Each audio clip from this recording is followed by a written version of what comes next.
এবছরেও Kalyani এনাইন square পার্কে খুব সুন্দর আকর্ষণ তোমাদের জন্য অপেক্ষা করছে। আর এবারের যে থিমটা রয়েছে সেটাও ততটাই সুন্দর। এখনও 3 থেকে 4 মাস বাকি, কিন্তু এই 3-4 মাস আগেই আমরা বড় বড় প্যান্ডেলগুলোতে কি থিম হতে চলেছে এবার 2024-এর দুর্গাপুজোতে, তা কিন্তু দেখার মতো। এর মধ্যেই সবথেকে বড় যে পুজো আমাদের এখনকার ডিস্ট্রিক্টের মধ্যে, অর্থাৎ কল্যাণী ITI মোড়, তার প্যান্ডেলের কি থিম হতে চলেছে এবং খুঁটি পুজোও যেহেতু স্টার্ট হয়ে গেছে, তো সবটাই আমি শেয়ার করেছি। তো তোমরা যারা সেই ভিডিও এখনো অবধি দেখোনি, সেই ভিডিওটা চেক করে নিও। তো আজকে আমি শেয়ার করতে চলেছি কল্যাণীরই আরেকটা বিখ্যাত পুজো, অর্থাৎ কল্যাণী এনাইন স্কোয়ার পার্কের পুজো। এবারের থিম রয়েছে দিল্লির অক্ষরধাম স্বামী নারায়ণ মন্দির। মন্দিরটা এখানে আমি তোমাদের দেখিয়ে দিচ্ছি কিরকম হতে চলেছে। এখানে এখনো খুঁটি পুজো হয়নি, তাই জন্য প্যান্ডেলও স্টার্ট হয়নি, কিন্তু তাদের থিমটা কিন্তু আমরা জানতে পেরে গেছি। এখন তারই অপেক্ষায় কবে তাদের এই সুন্দর কারুকার্য শুরু হতে চলেছে। আর সেটা আগের বারের মতো এবারেও তোমাদের সাথে আমি সবার আগে শেয়ার করব।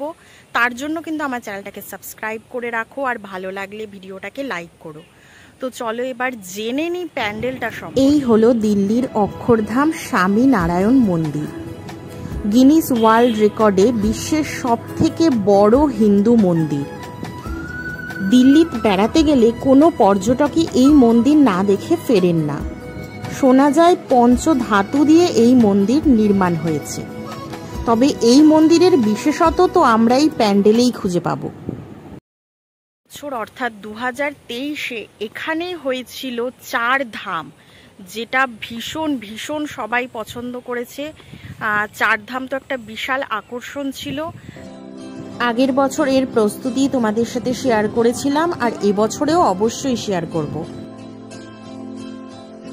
আর এবছরের প্রস্তুতির ভিডিও পেতে গেলে সবার আগে আমার চ্যানেলটিকে সাবস্ক্রাইব করে নাও।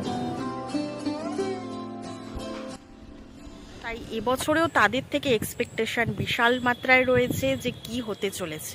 ওটা একটু ডিফারেন্ট, কারণ আমি তোমাদের প্যান্ডেলের কাঠামো কিছুই শেয়ার করতে পারলাম না। তবে কি থিম হতে চলেছে তোমরা সেটা আগে থেকেই জেনে রাখো, তো তার জন্যই ভিডিওটা শেয়ার করা।